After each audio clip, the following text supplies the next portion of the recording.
Assalamualaikum warahmatullahi wabarakatuh. Perkenalkan, nama saya Suaibatul Hamdiah Pohan dengan NIM 2214060024. Saya mahasiswa Prodi Bimbingan Konseling Pendidikan Islam Universitas Imam Bonjol Padang. Nah, di sini saya membuat video atau memenuhi tugas akhir dari mata kuliah konseling anak berbakat, yang mana dosennya yaitu Ibu Rahmatul Ulfa Aulia MPD. Nah, di sini saya membuat video tentang peran lingkungan bagi anak berbakat, di mana peran lingkungan bagi anak berbakat itu terbagi menjadi 4. Yang pertama itu ada peran lingkungan di dalam keluarga atau orang tua. Yang kedua itu peran lingkungan dalam sekolah atau guru. Yang ketiga itu peran lingkungan dalam masyarakat. Yang keempat itu peran lingkungan teman sebaya.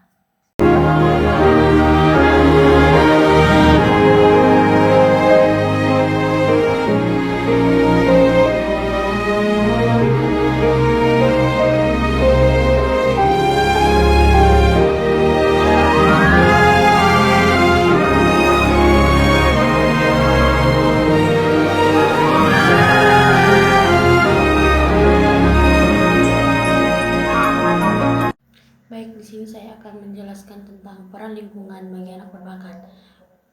Peran lingkungan bagi anak berbakat itu terbagi menjadi 3. Yang pertama, peran lingkungan dalam keluarga. Yang kedua, peran lingkungan dalam sekolah. Yang ketiga itu peran lingkungan dalam masyarakat.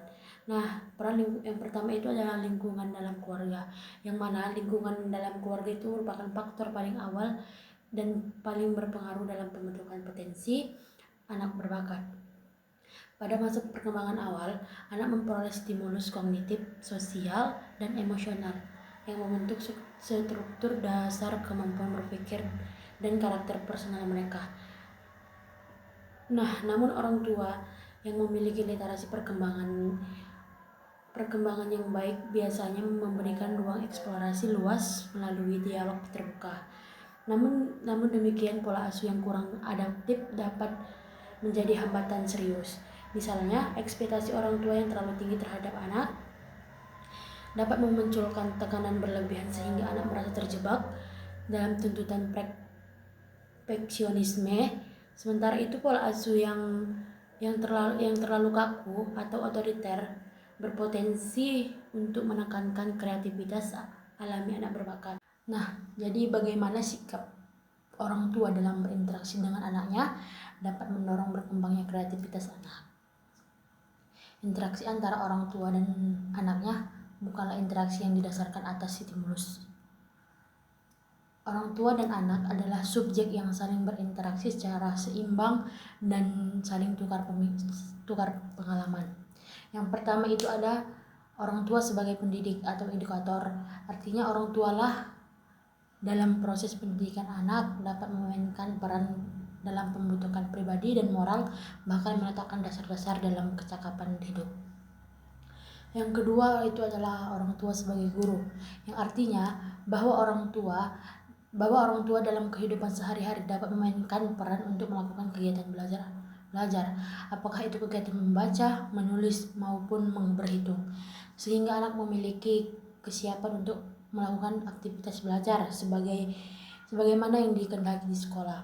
Yang ketiga itu adalah orang tua sebagai motivator. Artinya bahwa orang tua dapat memotivasi anak dan mendorongnya baik langsung maupun tidak langsung sehingga membuat anak itu menyukai kegiatan belajar dan bekerja. Dengan demikian, keluarga harus menyeimbangkan antara pemberian tentang intelektual dan dukungan emosional.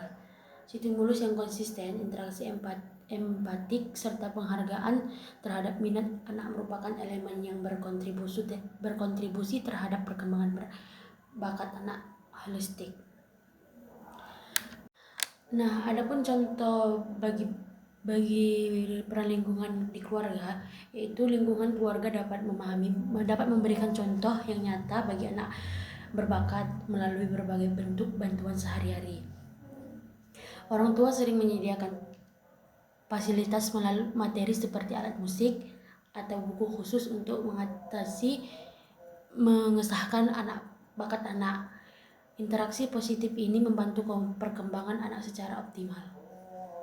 Nah, yang kedua itu peran lingkungan di sekolah. Peran lingkungan di sekolah sebagai lingkungan kedua setelah keluarga yang memberikan struktur formal dan pengembangan anak berbakat. Di sekolah, anak diperkenalkan pada pengalaman belajar yang luas dan terorganisasi, serta interaksi sosial yang dapat memperkaya proses pembentukan identitas intelektual mereka. Guru,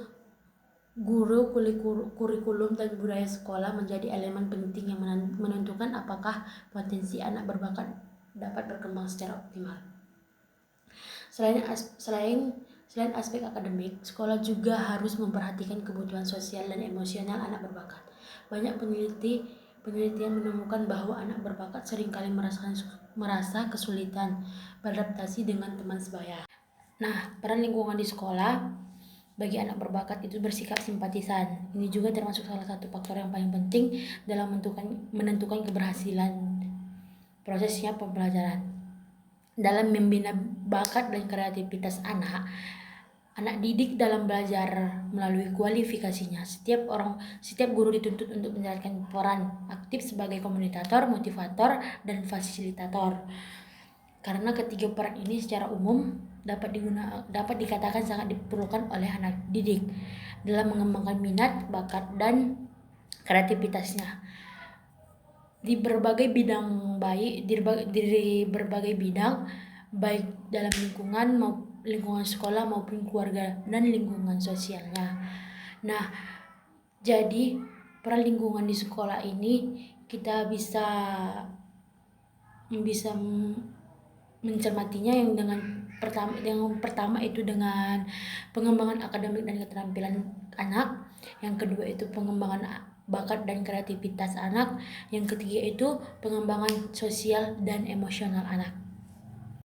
Nah, adapun contoh di lingkungan sekolah itu adalah guru dapat bertindak sebagai fasilitator yang mendorong eksplorasi mandiri, sementara kegiatan ekstrakurikuler memperkaya pengalaman dan praktis. Nah, yang ketiga itu ada peran lingkungan dalam masyarakat, yang dimana lingkungan masyarakat berfungsi sebagai ruang eksternal yang memperluas pengalaman kerja anak berbakat di luar konteks. Dalam masyarakat, anak berbakat memperoleh kesempatan untuk terlibat dalam kegiatan sosial, budaya, dan kreatif. Selain itu, masyarakat yang menghargai kreativitas dan inovasi dapat memberi dorongan psikologis positif bagi anak berbakat. Ketika lingkungan memberikan pengakuan dan dukungan terhadap keunikan kemampuan mereka, anak terdorong untuk terus belajar dan membangun identitas intelektual yang lebih kuat. Dalam konteks sosial dan budaya, kegiatan kemasyarakatan seperti acara seni, festival budaya, atau kegiatan organisasi pemuda dapat menjadi wadah pengembangan kecerdasan interpersonal dan kepemimpinan. Di mana kesimpulannya yaitu Lingkungan sekolah memainkan peran katalis dan dalam memperkuat kapasitas kognitif dan kreativitas anak melalui kurikulum yang adaptif. Bahkan akhir-akhir ini tampak diadakannya kursus-kursus yang berbagai macam keterampilan seperti menjahit, memasak, dan teknik komputer. Tetapi lembaga yang khusus bertujuan untuk mengembangkan kemampuan berpikir kreatif melalui berbagai medis masih sangat sedikit. Yang masih perlu digalakkan di negara ini adalah peran serta masyarakat dalam pengembangan program pendidikan anak berbakat. Nah, yang merupakan kerjasama antara sekolah dan keluarga yang perlu dilakukan ialah menemukan penerapan spesifik dari sumber-sumber sosial kultural yang memupuk pengembangan kreatif dalam lingkungan pendidikan, agar melalui anak berbakat kita dapat menjadi pribadi yang unggul secara kreatif. Bahkan pendapat dan gagasan beberapa palar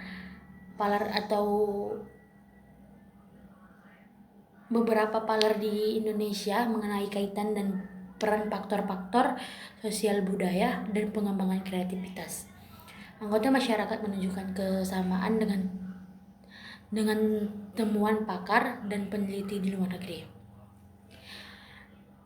Bahkan adanya interaksi antara dua gerak psikologis yang pengendali konservatif dan tantangan menghadapi perkembangan teknologi tinggi yang digunakan secara efektif, keterbukaan terhadap rangsangan budaya. Guru yang terlatih serta komunitas belajar menghargai keberagaman kemampuan di sekolah yang responsif. Anak berbakat tidak hanya memperoleh percepat materi, tetapi juga wadah aktualisasi diri yang mendorong munculnya kompetensi tingkat tinggi.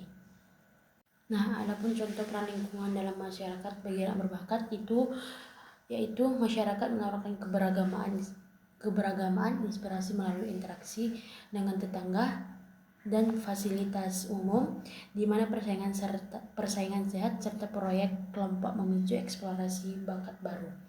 Dukungan komunitas pencipta lingkungan kondusif atau adaptasi sosial anak berbakat. Sekian materi yang dapat saya sampaikan. Jika ada kata-kata yang kurang jelas dan kurang tepat, mohon dimaafkan. Saya Suaibatul Hamdiah pamit undur diri. Assalamualaikum warahmatullahi wabarakatuh. Nah, di sini saya akan menjelaskan materi yang keempat, yaitu peran lingkungan oleh teman sebaya, yang mana perlu kita ingat teman sebaya sangat penting bagi anak berbakat karena bisa menjadi sumber dukungan emosional, motivasi belajar, dan pengembangan sosial. Namun juga bisa menjadi tantangan jika lingkungannya tidak sportif. Teman sebaya dapat memfasilitasi kemandirian dan prestasi akademik, namun juga bisa menimbulkan tekanan sosial atau meredam potensi anak berbakat jika tidak ada kesamaan minat atau jika anak merasa tersaingi. Sehingga lingkungan yang positif sangat krusial untuk perkembangan optimal anak berbakat. Nah, di sini saya akan menjelaskan peran positif lingkungan teman sebaya. Yang pertama itu ada dukungan emosional dan sosial, di mana teman-teman sebaya bisa menjadi tempat berbagi dan memberikan motivasi dan rasa nyaman saat menghadapi masalah dan menciptakan sosial dan moral yang kuat. Yang kedua itu ada motivasi belajar. Interaksi teman sebaya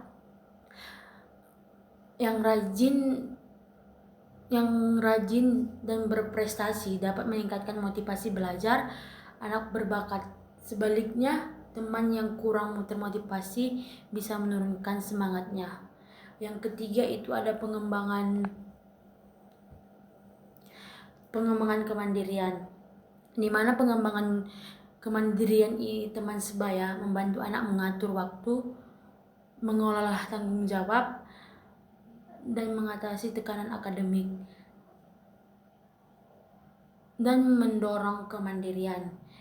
Yang keempat itu adalah pembentukan karakter atau identitas, di mana lingkungan pertemanan yang positif membantu pembentukan karakter dan penemuan identitas diri yang lebih sehat. Nah, yang kedua itu tantangan lingkungan teman sebaya. Yang pertama itu ada kesepian atau keterasingan.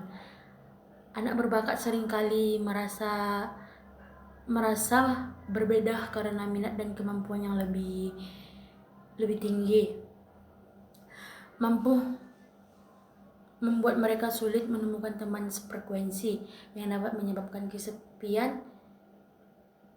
Yang kedua itu ada tekanan untuk menyesuaikan diri. Di mana menyesuaikan diri ini tekanan untuk tampil normal atau menyembunyikan bakat agar diterima bisa menghambat perkembangan alami anak berbakat. Yang ketiga itu pengaruh negatif. Lingkungan yang tidak positif atau pertemanan yang kurang baik dapat merusak prestasi dan perilaku anak berbakat.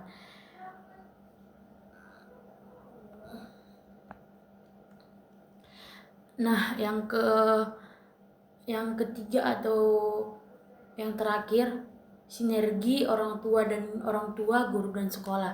Dukungan dari keluarga dan sekolah sangat penting untuk menciptakan lingkungan yang kondusif, membantu anak menemukan komunitas yang sesuai dengan minat dan bakat, seperti melalui kegiatan ekstrakurikuler atau program khusus anak berbakat.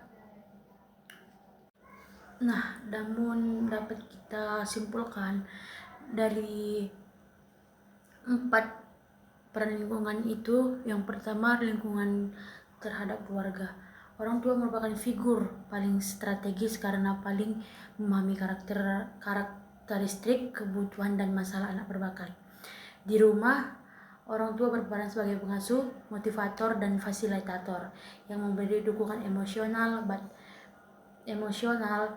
batasan yang jelas, serta menyediakan fasilitas dan pengalaman dan pengayaan yang sesuai minat anak. Yang kedua itu di sekolah. Nah, dapat kita ingat peran di sekolah menyediakan lingkungan belajar fisik, sosial, dan emosional yang aman serta menantang agar kemampuan anak berbakat tidak terhambat. Guru dan program sekolah atau pengayaan percepatan atau tugas menantang membantu menyalurkan kemampuan kognitif dan kreativitas anak sekaligus menanamkan nilai karakter positif. Yang ketiga itu peran lingkungan masyarakat, yang mana dapat kita ingat masyarakat memberikan ruang tambahan untuk pengalaman budaya, kegiatan organisasi, lomba kursus atau komunitas minat bakat yang dapat memicu dan menyalurkan bakat. Normal sosial, nilai agama dan budaya di lingkungan sekitar juga membentuk cara anak berbakat menggunakan potensinya secara bertanggung jawab bagi diri sendiri dan orang lain. Nah, yang